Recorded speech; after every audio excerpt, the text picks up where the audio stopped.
Mike, I'll ask you like I asked my Twitter followers last night. What did you say in the moment when Bam Adebayo blocked Jayson Tatum? If you can repeat it on television, what did you say? Exactly what you're thinking. But I stopped cussing a while ago, man. I stopped cussing. I was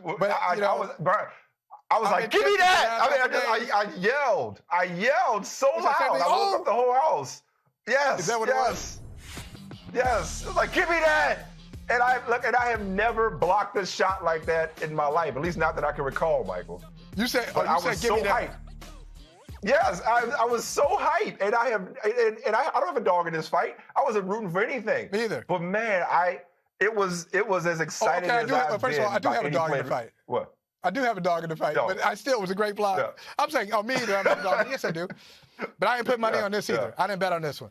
Yeah. But what did you think of that play? That was a great play, and keep in mind, because you're not thinking about it in the moment. You just see Tatum going to the basket, and you've seen Tatum. He's dunked on LeBron famously in Game 7, so he's dunked on people. He and Jaylen Brown, they'll get you. Jaylen Brown's dunked on Giannis, so you saw him driving to the basket, you're like, oh, he's about to get another one. Adebayo is right-handed. Look at that, people. Yeah. That's what the left hand. Wait, and that's over the rim. When you look at it as a still, look at that. The ball is in the basket, and it's almost as if he reached in the basket and took it out of the basket. First, before we talk about the brilliance of the block, though, I want to go back to Tatum. Was it a mistake? And look, it's happening in real time, okay? So it's like I'm not trying to, get – but in the lane was open. Like you said, he's yammed on people. No, was it a mistake to try to dunk that like that? Did the dunk allow him to make the block? A lot of people are saying if you wouldn't have tried to yam on him, you wouldn't have got blocked. What you gonna do? What you gonna do? Like you okay? You gonna finger roll? What you doing? People are asking. Floater? No, I don't know. Off the glass? I don't know. Yeah, I got you. It's the best dunks. Now go to those old school dunkers, old school dunkers. Dominique Wilkins. And those guys. It's violent. They go in there. It's just like whoom. They throw it. That's why they say punching it in. You punch it in. Yeah. So that's the best play. I don't want to be throwing this up off the glass. I don't want to be finger rolling. I got you. I'm just throwing it out there. Because he's done that before. You know why he got blocked? Because that was a great play by Adebayo. And 99 times out of 100, he's going to make that dunk.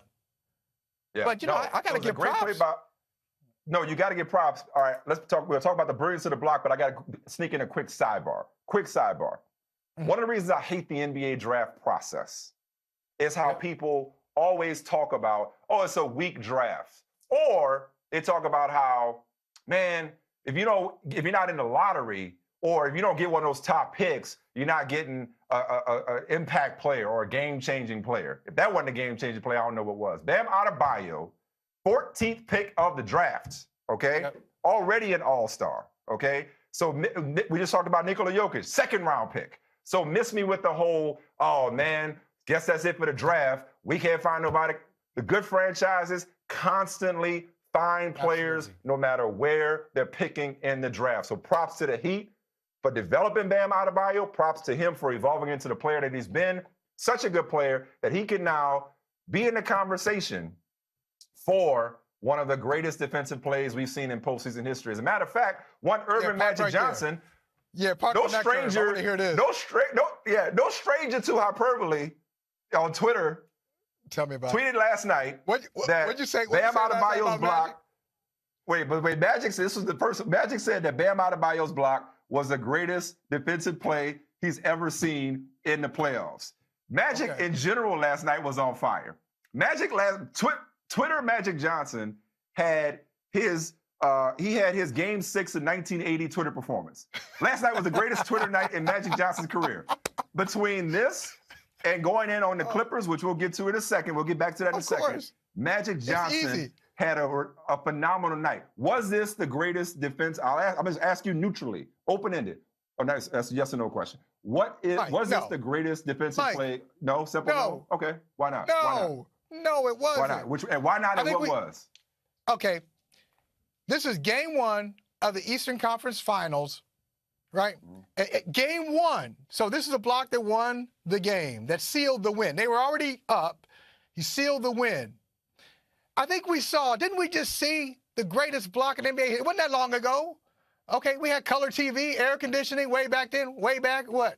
When the Cavaliers erased a 3-1 deficit against the greatest team. Oh, 2016, yeah. The block. The greatest team, regular season team in NBA history, the 73-win Warriors. LeBron James, Andre Iguodala, Game 7, a chase down block. That was huge. That's the greatest defensive play I've ever seen. Magic was there. Magic, where was you?